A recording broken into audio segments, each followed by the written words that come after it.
வணக்கம், welcome to my channel. Bharat karma healing centre சார்பாக ஜோதிடர் நல்லபெருமா பேசுகின்றேன். மிதுன ராசி அன்பர்களே, வருகின்ற ஆகஸ்ட் மாதம் 18ஆம் தேதி ராகு மற்றும் கேது இடம்பெயர்கிறார்கள். இதுவரை உங்களுடைய ராசிக்கு 3ஆம் இடத்தில் இருந்த ராகு பகவான் 2ஆம் இடத்திற்கு வருகிறார். 9ஆம் இடத்தில் இருந்த கேது பகவான் 8ஆம் இடத்திற்கு வருகிறார். பொதுவாக 2 மற்றும் 8 ராகு மற்றும் கேது இருந்தால் சர்ப்பதோஷம் என்று கூறுவார்களே. என்ன நடக்கப் போகிறது என்று பார்த்தோம் என்றால், இதுவரை ராகு பகவான் 3ஆம் இடத்திலும் கேது பகவான் 9ஆம் இடத்திலும் இருந்து அவர்களுடைய பயணம் செய்த நிலையிலே யோகங்கள் செய்தார்களா 1.5 வருடம் 3ஆம் இடத்தில் இருந்த ராகு பகவான் என்று பார்த்தோம் என்றால் நிச்சயம் இல்லை. ஏனென்றால் சனியுடைய 10ஆம் பார்வை ராகுவிற்கு ஏற்பட்டது. மேலும் அவர் உஷ்ண வீடான சூரியனுடைய வீட்டிலே இருந்ததினால் 3ஆம் இடம் ராகுவிற்கு உகுந்த இடம் என்றாலும் நன்மை செய்யவில்லை. அப்படி இருக்கையில் நன்மை செய்தாரா என்று பார்த்தோம் என்றால் நிச்சயம் இல்லை. 3ஆம் இடத்தில் இருந்து 2ஆம் இடம் வருகின்ற ராகுவானவர் அவர் யாருடைய கிரகத்தோடு நான் சேர்ந்திருக்கிறாரா என்று பார்த்தோம் என்றால் 1.5 வருடம் யாரிடமும் அவர் முழுமையாக நீண்ட நாட்களாக சேரப்போவதில்லை. அதிக நாட்கள் ஒரே ராசியிலே இருக்கக்கூடிய கிரகமான சனீஸ்வர பகவான் 2.5 வருடம் இருப்பார் ஒரு ராசியிலே. அவரும் அவருடன் இருக்கப் போவதில்லை. 1 வருடம் இருக்கக்கூடிய குரு பகவான் ராகுவோடு இருக்கப் போவதில்லை. ஏன் இதை கூறுகிறேன் என்றால், ராகுவானவருக்கு சொந்த வீடல்ல, கேதுவிற்கும் சொந்த வீடு இல்லை. எனவே அவர் யாருடைய வீட்டில் இருக்கிறாரோ, யாரோடு சேர்ந்து இருக்கிறாரோ, யாருடைய பார்வை பெறுகிறாரோ, யாருடைய நட்சத்திர காலையில் பயணம் செய்கிறாரோ, இவர்களை வைத்துத்தான் அவர் பலன்கள் கொடுப்பார். 2 பேருமே, ராகு மற்றும் கேது. அவ்வாறு இருக்கையில் முதலிலே நாம் ராகுக்குரிய பலன்களை பார்ப்போம். அதன் பிறகு கேதுவுக்குரிய பலன்களை பார்ப்போம். ராகுக்குரிய பலன்கள் என்று பார்க்கின்ற பொழுது, ஆகஸ்ட் மாதம் 18ஆம் தேதி முதல் அடுத்த ஆண்டு, அதாவது 2018ஆம் ஆண்டு ஏப்ரல் மாதம் 26ஆம் தேதி வரை ஆயில்யம் நட்சத்திரத்திலே பயணம் செய்கின்றார். நான் முதலிலே கூறியது போல், யாருடைய பார்வை முழுமையாக சனியுடைய பார்வையோ குருவுடைய பார்வையோ வரவில்லை. எனவே அவர் யாருடைய நட்சத்திரத்திலே பயணம் செய்கின்றாரோ அதன் அடிப்படையிலே தான் அவர் பலன்களை கொடுப்பார். அவ்வாறு இருக்கையில் ஆயிலிய நட்சத்திரம் என்பது புதனுடைய நட்சத்திரம். புதன் உங்களுடைய ராசியாதிபதி. அந்த நட்சத்திரத்திலே பயணம் செய்கின்ற நாட்களிலே மிக மிக நன்மைகளை தான் அவர் செய்வார். புதன் உங்களுக்கு நன்மை செய்யக்கூடிய கிரகம் அல்லவா. எனவே புதனுக்குரிய நட்சத்திரத்திலே பயணம் செய்கின்ற பொழுது ராகு புதனாகவே கருதப்படுவார். எனவே இந்த காலங்களிலே நன்மையை கொடுப்பார். அதன் பிறகு 2018ஆம் ஆண்டு ஏப்ரல் மாதம் 26ஆம் தேதிக்கு பிறகு ஏப்ரல் மாதம் 27 முதல் 2019ஆம் ஆண்டு ஜனவரி மாதம் 3ஆம் தேதி வரை அவர் பூச நட்சத்திரத்தில் பயணம் செய்கின்றார். பூசம் நட்சத்திரத்துக்குரியவர் சனி பகவான். அவர் உங்களுடைய ராசிக்கு யோகக்காரகன். எனவே அந்த காலகட்டங்களிலே அவர் சனியாகவே கருதப்படுவார். சனியைப் போல் ராகு என்று நாம் கூறுவோம், செவ்வாயைப் போல் கேது என்று. எனவே சனியாக கருதப்படும் ராகு அந்த காலகட்டங்களிலே உங்களுக்கு நன்மையை தான் செய்வார். 2018ஆம் ஆண்டு அதன் பிறகு 2019ஆம் ஆண்டு ஜனவரி 4 முதல் அதே ஆண்டு மார்ச் 10 வரை அவர் குருவுடைய நட்சத்திரமான புனர்பூச நட்சத்திரத்தில் பயணம் செய்கின்றார். அந்த காலகட்டத்திலே குருவுடைய பார்வையும் அவர் பெறுவார். எனவே அப்பொழுதும் உங்களுக்கு ராகு பகவான் நன்மையை செய்வார். இன்னொரு விஷயம் இருக்கின்றது. வருகின்ற குரு பெயர்ச்சியானது உங்களுடைய ராசிக்கு மிக மிக நன்மை பயக்கக்கூடிய 5ஆம் இடத்துக்கு வருகிறது. அந்த 5ஆம் இடத்தில் அமர்கின்ற குரு பகவான் அவர் மிக விரைவில் வருகின்றார். ஏன் இதை நான் இங்கே கூறுகிறேன் என்றால், பல்வேறு விஷயங்களிலே 2 அமரும் ராகுவும் 8 அமரும் கேதுவும் கெடுபலங்கள் கொடுக்கும் என்று கூறுகிறார்கள். ஆனால் நான் கூறுகிற சூட்சும விதிகளில் என்ன என்றால், செப்டம்பர் மாதம் 12ஆம் தேதி உங்களுக்கு குரு பகவான் 5ஆம் இடத்திலே வந்து விடுகிறார். இவர் ஆகஸ்ட் 18 என்றால் அதுக்கு அடுத்தது செப்டம்பர் மாதமே குரு பகவான் மாறிவிடுகின்றார். 4இல் இருக்கின்ற குரு பகவான் 5ஆம் இடத்தில் வருகிறார். இதுவரை நல்ல இடத்தில் இல்லாமல் நல்ல இடத்துக்கு வருகிறார். அந்த குரு பகவானுக்கு 10ஆம் இடத்திலே ராகு பகவான் அமர்கிறார். பொதுவாக ஒரு கிரகமானது அதற்கு 10ஆம் இடத்தில் அமர்கின்ற கிரகத்தை கட்டுப்படுத்தும். அவ்வாறு குரு பகவான் நன்மையான இடத்தில் அமர்வதால் ராகு பகவான் ஏற்படக்கூடிய தீய பலன்கள் நிச்சயம் நடக்காது. 2இலே அமர்கின்ற ராகு பகவான் பொதுவாக கெடுபலங்களை கொடுப்பார். வாக்கிலே தீமையை கொடுப்பார், குடும்பத்திலே பிரச்சனையை கொடுப்பார், நோய் நொடுகளை கொடுப்பார், தன வரவிலே பிரச்சனையை கொடுப்பார், உடல்நிலையிலே பாதிப்பை கொடுப்பார். இதையெல்லாம் பொது பலன்கள். ஆனால் குருவால் 10ஆம் இடத்திலே ராகுவை கட்டுப்படுத்த முடியும். குரு 5இல் வருவதால் எனவே நீங்கள் அச்சப்பட தேவையில்லை. இந்த பெயர்ச்சியிலே ராகு பகவான் உங்களுக்கு நன்மையை தான் செய்வார். ஆனால் குரு கட்டுப்படுத்தி விடுவாரே என்பதற்காக ராகுவை கெடுபலன் கொடுக்க மாட்டார் என்று சாதாரணமாக இருந்துவிடக்கூடாது. நீங்கள் சிறு சிறு பரிகாரங்கள் முறையாக கட்டாயமாக செய்ய வேண்டும். இறை வழிபாடு நீங்கள் நிச்சயம் செய்ய வேண்டும். நீங்கள் புதன்கிழமை ராகு காலத்திலே அவரை நினைக்க வேண்டும். உங்களுடைய நட்சத்திரம் ஏனென்றால் உங்களுடைய புதனுடைய வீட்டிலேயே திருவாதிரை நட்சத்திரம் வருகிறது. எனவே ராகுவுக்கு அங்கு தொடர்பு இருக்கிறது. உங்களுடைய ராசியாதிபதியான புதனுடைய நாளிலே ராகு பகவானின் காலமான ராகு காலத்திலே அவரை நீங்கள் வழிபட வேண்டும். அவ்வாறு வழிபடுகின்ற பொழுது ராகுவால் உங்களுக்கு எந்த விதமான கெடுபலன்களும் ஏற்படாது. நல்ல சாரங்களிலே தான் அவர் பயணம் செய்கின்றார். புதன் மற்றும் சனி என்பவர்கள் உங்களுக்கு யோகக்காரர்கள், ராசியாதிபதி. எனவே நிச்சயம் ராகுவால் கெடுபலன்கள் நிறைய செய்ய முடியாது. அப்படி என்றால் சிறு சிறு பிரச்சனைகள் கொடுக்கக்கூடிய வாய்ப்பும் இருக்கிறது. எனவே இறை வழிபாடை நீங்கள் செய்வதன் மூலம் 2இலே அமர்கின்ற ராகு பகவான் ஏற்படக்கூடிய கெடுபலன்களை நீங்கள் எதிர்கொள்ள முடியும், அவற்றை தவிர்க்க முடியும். இவ்வாறு நாம் முறையான இறை வழிபாடால் அவற்றை அகற்ற முடியும் என்றேன். கேதுவுக்குரிய பலன்கள் என்று பார்க்கின்ற பொழுது கேது உங்களுடைய ராசிக்கு 8ஆம் இடத்தில் வருகிறாரே. கேது 8ஆம் இடத்தில் வந்தால் என்னடா ஆயுள் ஸ்தானத்தில் வருகிறாரே அப்படின்னு பார்க்கின்ற பொழுது அவர் அமர்கின்ற வீடானது சனியோடைய வீடு. சனீஸ்வர பகவான் உங்கள் ராசிக்கு யோகக்காரர். அவருடைய வீட்டிலே அமர்கின்ற கேது பகவான் ஆகஸ்ட் மாதம் 18ஆம் தேதி முதல் அதே ஆண்டு 2017 டிசம்பர் 21 வரை அவர் செவ்வாயோட நட்சத்திரமான அவிட்ட நட்சத்திரத்திலே பயணம் செய்கிறார். இந்த காலகட்டத்திலே நீங்கள் உடல் நலத்தில் சற்று கவனமாக இருக்க வேண்டும். ஏனென்றால் செவ்வாயோட நட்சத்திரத்தில் பயணம் செய்கின்ற கேது உடல் நலத்தில் பாதிப்பு கொடுக்கக்கூடிய ஒரு வாய்ப்பு இருக்கிறது. உங்களுடைய ராசிக்குரிய புதனுக்கு செவ்வாய் தான் ஜென்ம பகை. எனவே உடல் நலத்தில் சற்று ஜாக்கிரதையாக இருக்க வேண்டும். உடல் நலத்தில் சிறு பாதிப்பு ஏற்பட்டாலும் முறையாக மருத்துவரை அணுகி அதற்குரிய சிகிச்சை பெறுவது நல்லது.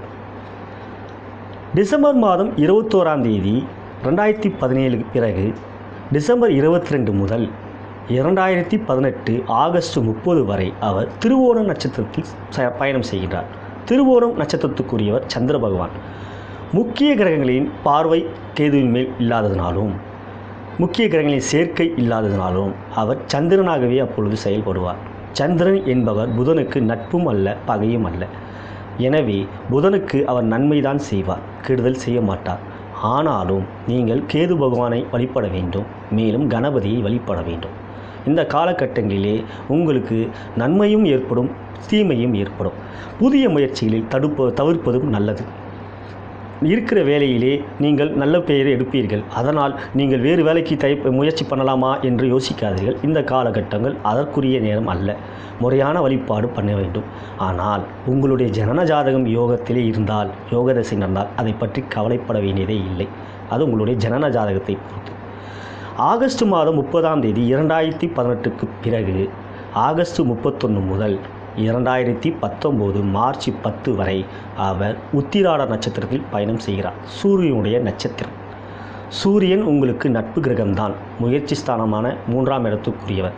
எனவே அந்த காலகட்டங்களில் நீங்கள் புதிய முயற்சிகளை தொடங்கலாம். ஏனென்றால் குரு பகவான் நல்ல நேரத்தில் இருப்பார், சனி பகவான் 7இல் வந்தாலும் அவர் சுப வீட்டில் இருப்பார். எனவே 3 முக்கிய கிரகங்களிலே பேலன்ஸ் பண்ணிப்பாங்க. அதனால் அந்த காலகட்டங்களில் நீங்கள் நன்றாகவே உங்களுடைய இயல்பு வாழ்க்கை இருக்கும். இவ்வாறு இருப்பதெல்லாம் பொது பலன்கள் தான். அவரவர் ஜனன ஜாதகத்திலே ராகு மற்றும் கேது எவ்வாறு இருக்கிறார் என்பதை பொறுத்துத்தான் கோச்சாரத்திலே ராகு மற்றும் கேதுவுடைய பலன்கள் ஏற்படும். கோச்சாரம் என்பது 30%. ஆனால் ஜனன ஜாதகத்திலே ராகு மற்றும் கேது பலமாக இருந்தார்கள் என்றால் இந்த கோச்சார பலன்களிலே ஏற்படக்கூடிய தீய பலன்கள் வெகுவாக குறைந்துவிடும். இது பொது பலன் என்கின்ற பொழுது, துறை ரீதியாக பார்க்கின்ற பொழுது, வியாபாரி அன்பர்களே 2 மற்றும் 8 ராகுவும் கேதுவும் அமர்கிறார்கள். இவ்வாறு இருக்கையிலே புதிய முயற்சிகள் நீங்கள் எடுக்கலாமா என்று யோசித்தோம் என்றால், குரு பெயர்ச்சியானதும் சிறந்த முறையில் வருகிறது. ராகுவானவர் நல்ல நிலையிலே தான், நல்ல நட்சத்திரங்களில் தான் பயணம் செய்கின்றார். உங்களுடைய ராசியாதிபதி நட்சத்திரமான புதனின் நட்சத்திரம், யோகாதிபதியான சனியின் நட்சத்திரம். எனவே நீங்கள் உங்களுடைய தொழிலிலே வெற்றியைத்தான் பெறுவீர்கள். புதிய முயற்சிகள் எடுக்கின்ற பொழுது உங்களுடைய ஜனன ஜாதகத்திலே தசாபுத்தி அந்திரத்தை பார்த்து கொள்வது நல்லது. அவ்வாறு நீங்கள் பார்த்து கொண்டு நல்ல யோகா தசை மற்றும் புத்தி நடந்தால் நீங்கள் தாராளமாக புதிய முயற்சிகள் எடுக்கலாம். உத்தியோகஸ்தர்கள் என்று பார்த்தோம் என்றால், வாக்குஸ்தானத்திலே 2ஆம் இடத்திலே அமர்கின்ற ராகு பகவான் தேவையற்ற வீண் விதண்டாவாதம் மற்றும் வாக்குவாதம் செய்ய வைப்பார். நீங்கள் அவ்வாறு செய்கின்ற நிலையிலே மேலதிகாரிகள் மற்றும் சக ஊழியர்களிடம் தேவையற்ற பகைமை ஏற்படுத்துவீர்கள். அதனால் வார்த்தையிலே கவனம் தேவை. குடும்பத்திலே அதாவது குடும்பஸ்தானம் என்பது 2ஆம் இடம். அந்த இடத்திலே ராகு பகவான் அமர்வதால் வீட்டிலே சில பிரச்சனைகள் ஏற்படும். அதை நீங்கள் உங்களுடைய வேலை பார்க்கின்ற இடத்திலே வெளிப்படுத்தி விடாதீர்கள். எனவே வார்த்தையிலே கவனம் தேவை, வார்த்தைகளிலே நிதானம் தேவை. ஐடி துறையிலே சேர்ந்திருப்பவர்கள் நீங்கள் நிச்சயமாக உங்களுடைய ஜனன ஜாதகத்தை பார்த்து கொள்ள வேண்டும். ஏனென்றால் தற்பொழுது ஏகப்பட்ட பிரச்சனை ஐடி துறையிலே இருக்கின்றது. உங்களுடைய ஜனன ஜாதகத்திலே அவயோக தசை நடக்கிறதா, அதற்குரிய பரிகாரம் என்ன செய்ய வேண்டும் என்று பார்த்து கொள்வது நல்லது. அவ்வாறு பார்க்கின்ற பொழுது நல்ல தசை நடக்கிறது என்றால் அதை மேன்மைப்படுத்தி அதற்குரிய மந்திரங்கள் எந்திரங்கள் செய்து கொள்ளலாம். அவயோக தசை நடக்கிறதா, அதற்குரிய பரிகாரங்கள் என்ன என்று பார்த்து அதையும் செய்து கொள்ளலாம். ஏனென்றால் கோச்சாரத்திலே அமர்கின்ற ராகு மற்றும் கேது தேவையற்ற பிரச்சனைகளை ஏற்படுத்துவார். வாக்குஸ்தானத்திலே அமர்கின்ற ராகு பகவான் தேவையற்ற வார்த்தைகளை ஏற்படுத்தி கொடுப்பார். எனவே நீங்கள் சற்று ஜாக்கிரதையாக இருக்க வேண்டும். ஆனால் 5ஆம் இடத்திலே அமர்கின்ற குரு பகவான் ராகுவை கட்டுப்படுத்துவதால் நீங்கள் குரு வழிபாடு செய்வது நல்லது. சித்தர் வழிபாடு செய்தீர்கள் என்றால் ராகுவை அவர் தடுத்து விடுவார். இவ்வாறு இருக்கையிலே நீங்கள் சற்று எச்சரிக்கையாக இருப்பதே நல்லது. பெண்கள் என்று எடுத்துக்கொண்டால், திருமணமான பெண்கள் நீங்கள் சற்று ஜாக்கிரதையாகவே இருக்க வேண்டும். வாக்குஸ்தானத்திலே, குடும்பஸ்தானத்திலேயே, தனஸ்தானத்திலே ராகு பகவான் அமர்வதால் அவர் தேவையற்ற வீண் விதண்டாவாதத்தை ஏற்படுத்தி கொடுப்பார். குடும்ப நிலையிலே குழப்பங்கள் அதனால் ஏற்படும். நீங்கள் நிதானம் கடைபிடிக்க வேண்டியது அவசியம். புதன்கிழமை தோறும் துர்க்கையை வழிபடுவது நல்லது. செவ்வாய்க்கிழமை செய்து விடாதீர்கள். செவ்வாய் உங்களுக்கு பகை கிரகம். புதன்கிழமை, சனிக்கிழமை நீங்கள் சனி பகவானுக்கு எல்விளக்கு போடுவதால் சனியைப் போல் ராகு என்பதால் சனிக்கிழமை தோறும் நீங்கள் சனி பகவானை வழிபட்டால் அவரால் ராகுவை கட்டுப்படுத்த முடியும். குடும்பத்திலே பிரச்சனை ஏற்படாமல் பார்த்து கொள்வார். எனவே நீங்கள் சனிக்கிழமை தோறும் சனி பகவானை முறையாக வழிபட்டால் அவரால் ராகுவை கட்டுப்படுத்த முடியும். புதன்கிழமை தோறும் ராகு பகவான் உரிய காலமான ராகு காலத்திலே நீங்கள் ராகுவை வழிபட வேண்டும். வீட்டிலேயே இதை செய்தாலே போதும். அந்த நேரத்திலே கோயில் திறந்திருக்காது, 12:01 என்று வரும். எனவே அந்த நேரத்தில் நீங்கள் வீட்டிலே துர்காவுக்குரிய ஸ்லோகங்களை சொல்வதால் அது நன்மையே ஏற்படும். திருமணம் ஆகாத பெண்கள் என்று எடுத்துக்கொண்டால், உங்களுடைய ராசிக்கு ராகு பகவான் 2ஆம் இடத்திலே வருகிறார். அது கெடுதல் இடம்தான், திருமணத்துக்கு தடை கொடுப்பார்தான். ஆனால் குரு 5ஆம் இடத்திலே வருவதால் அது குருபலம் கொடுப்பதால் திருமணமாகாத பெண்கள் சற்று கடின முயற்சி பெற்றோர்கள் எடுத்தார்கள் என்றால் நல்ல முறையிலே திருமணம் நடக்கும். வெறும் நட்சத்திர பொருத்தம் மட்டும் பார்த்து திருமணம் செய்து விடாதீர்கள். ஜாதக பொருத்தம் இருவருக்கும் எப்படி இருக்கிறது என்பதை பார்த்தே நீங்கள் செய்ய வேண்டும். முறையான ஜோதிடர்களும் ஆலோசனை பெற்று திருமணம் செய்வது நல்லது. மாணவர்கள் என்று எடுத்துக்கொண்டால் கல்வியிலே நீங்கள் சற்று ஜாக்கிரதையாக இருக்க வேண்டும். ஏனால் வாக்குஸ்தானத்திலே ராகு பகவான் அமர்வதால் அது 2ஆம் இடம் என்பதுதான் கல்வி ஸ்தானமும். அந்த இடத்திலே ராகு பகவான் அமர்வதால் நீங்கள் போகத்திலே ஈடுபடக்கூடிய ஒரு நிலைமை ஏற்படும். ஜாலியாக இருந்துருவீங்க, படிப்பிலே கவனம் செலுத்தாமல் இருந்துருவீங்க. அதனால் கடைசி நேரத்தில் படிச்சிக்கலாம்னு லேசாக இருந்துட்டிங்கன்னா அந்த நேரத்தில் நீங்கள் எதிர்பார்க்குற ஒரு மனதிடம் இல்லாமல் படிப்பிலே நாட்டம் இல்லாமல் போயிடும். நீங்கள் முறையாக படிப்பில் கவனம் செலுத்தணும்னா இறை வழிபாடு செய்வது மிக மிக அவசியம். நீங்கள் சனீஸ்வர பகவானுக்கு வாரம் போய் வில்விளக்கு போடும். அதுதான் உங்களுக்கு சிறந்த பரிகாரம். கலைத்துறையை சேர்ந்த நண்பர்கள் என்று பார்த்தோம் என்றால், மிதுனராசி அன்பர்களே, கலைத்துறையிலே உங்களுக்கு இது ஒரு கடினமான காலமாகும். ஏனென்றால் ராகு 2லும் 8 கேதிலும் உங்களுடைய முயற்சியை கெடுப்பார்கள். ஆனால் குருவோடைய அருளால் நீங்கள் வெற்றியை பெறணும் என்றால் சித்தர் வழிபாடு நீங்கள் செய்தீர்கள் என்றால் அவரால் ராகுவையும் கேதுவையும் கட்டுப்படுத்த முடியும். சித்தர் என்பவர்கள் இறைவனோடு நேரடி தொடர்பு கொள்ளக்கூடியவர்கள். அவர்கள் முழு நிலவை போன்றவர்கள். அவர்களால் உங்கள் மனதில் ஏற்படக்கூடிய சஞ்சலங்களை குறைப்பார்கள். மன நிம்மதி இருந்தால் தான் கலைத்துறையை சேர்ந்தவர்களுக்கு எழுத்தாற்றல் வந்து கலைத்துறை படைப்பு ஆற்றல் ஏற்படும். எனவே நீங்கள் சித்தர் வழிபாடு செய்தீர்கள் என்றால் இந்த ராகு கேதுவால் ஏற்படக்கூடிய கெடுபலன்களை குறைக்கலாம். அரசியல் துறையை சேர்ந்த மிதுன ராசி அன்பர்களே, 2 மற்றும் 8ஆம் இடத்திலே ராகு கேது அமர்வதால் உங்களுடைய வாக்கிலே தேவையற்ற விதண்டாவாதம் செய்யக்கூடிய நிலை கொடுப்பார். அரசியல் துறையை சேர்ந்தவர்கள் சாதுரியமாக நடக்க வேண்டும். தேவையற்ற விதண்டாவாதம் செய்தால் வாட்ஸ்அப் காலம் அதை எடுத்து விடுகிறார்கள். எனவே நீங்கள் சற்று ஜாக்கிரதையாக இருக்க வேண்டிய காலங்கள் இந்த காலங்கள். ஆனாலும் குரு 5இல் வருவதால் நீங்கள் எதையும் சமாளித்து விடக்கூடிய புத்திசாலித்தனம் உங்களிடம் இயற்கையாகவே இருக்கும். மிதனராசி நண்பர்கள் எப்பயும் மற்றவர்களுக்காக உழைக்கக்கூடியவர்கள். ஆகையால் அரசியல் துறையில் இருப்பவர்கள் மற்றவர்களுக்காக உழைக்கின்ற நிலையிலே நீங்கள் உங்களுடைய ஜனன ஜாதகத்தை பார்க்க வேண்டும். அவற்றிலே நல்ல திசை நடக்கிறதா என்று பார்த்து எப்படி எச்சரிக்கையாக இருக்க வேண்டும் என்று தகுந்த ஜோதிடரும் கேட்டுக்கொள்ள வேண்டும். அதற்குரிய பீஜ் மந்திரம், எந்திரம் இவற்றையெல்லாம் வாங்கி வைத்து கொண்டால் வெற்றி நிச்சயம். மேலும் துர்க்கை வழிபாடு செய்ய வேண்டும். துர்க்கை வழிபாடு செய்வதாலும் பிரத்யங்கிரா தேவியை வணங்குவதாலும் ராகுவாலும் மற்றும் கேதுவாலும் ஏற்படக்கூடிய கெடுபலன்களை விலக்கிவிடலாம். உங்களுடைய ஜனஜாதகத்திலே யோகதசை இருந்து இவ்வாறு வழிபடுவதனால் நீங்கள் எதிர்பார்க்கின்ற பதவி, பட்டம் எல்லாம் எளிதில் கிடைக்கக்கூடிய ஒரு நிலை இருக்கும். மேலும் நீங்கள் சற்று முறையான வழிபாடுகளை கவனத்தோடு செய்து இந்த நாளிலே, இந்த கிழமையிலே நீங்கள் இந்த மாதிரி வழிபாடுகள் செய்தீர்கள் என்றால் நிச்சயம் வெற்றி கிடைக்கும். இதுவரை நான் கூறிய பலன்கள் உங்களுக்கு பிடித்திருந்தால் கீழே இருக்கிற சப்ஸ்கிரைப் பட்டனை கிளிக் செய்து என்னை ஃபாலோ செய்யலாம். மேலும் என்னை தொடர்பு கொள்ள விரும்பினால் கீழே இருக்கிற அலைபேசி எண்ணிலே என்னை தொடர்பு கொள்ளலாம். வாட்ஸ்அப்லேயும் என்னை தொடர்பு கொள்ளலாம். அவ்வாறு என்னை தொடர்பு கொண்டு உங்களோட ஜனன ஜாதகத்தை பார்த்து பலன் சொல்லுங்கள் என்று கூறினீர்கள் என்றால் அலசி ஆராய்ந்து எந்த விதமான திசையிலே எந்த விதமான பரிகாரங்களோ மேல்மேலிப்படுத்துவதற்கு மேலும் மேலும் வெற்றியை பெறுவதற்குரிய முறைகளை, தந்திர முறைகளை நாம் உங்களுக்கு எடுத்து கூறுவேன். மந்திரம், எந்திரம் மற்றும் தந்திரம்.